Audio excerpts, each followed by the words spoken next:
Gestational diabetes mellitus atau GDM ialah sejenis diabetes yang berlaku semasa kehamilan. Ia sering terjadi apabila hormon kehamilan mengganggu cara tubuh memproses gula.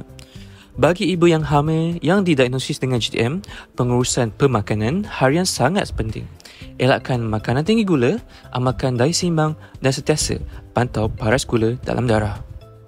Pak Emma sempat menemubual pasangan selebriti Safwan Nazari dan Liana Khairul tentang pengalaman mereka berhadapan isu ini. Jom kita sama-sama saksikan apa kata mereka tentang perkara ini. Oh, GDM, Gestational Diabetes Mellitus. So, dia adalah satu kencing manis time kita mengandung sahaja. So, yang saya tahu sebab saya ada GDM, anak yang pertama.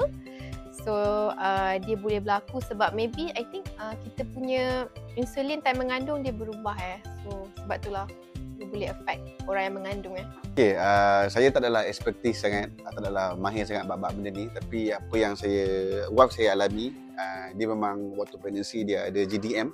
So sebabkan dia ada GDM, baru saya tahu apa tu GDM kan. GDM ni sebenarnya adalah kencing manis untuk wanita yang mengandung. So saya awal-awal saya dapat tahu tu, bini aku kencing manis ke? Kan?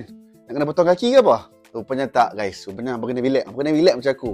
Bila abang tahu benda tu, dia adalah GDM ni kencing manis ketika pregnancy sahaja. Benda tu akan hilang selepas bersalin. Tapi apa risiko bila ada GDM ni? Benda ni hang memang kena risau sebab doktor akan selalu pantau. Macam wife aku, dia akan beli alat untuk cek gula, titik darah kat sini untuk cek selalu always check. Sebab apa? Sebab memang kena pantau. Kalau tinggi je, doktor suruh pi. Sebenarnya kalau cek awal memang kita boleh, doktor nurse akan suruh kawal diet lah, tapi sebab saya cek lambat, so saya terpaksa on medication sebab saya lambat dah, so saya on metformin lah.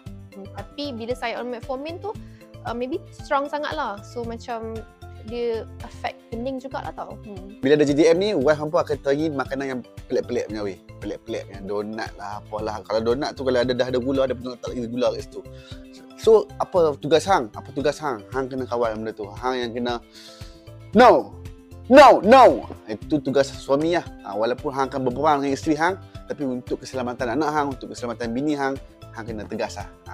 Itulah sebab sedikit yang saya tahu pasal GDM.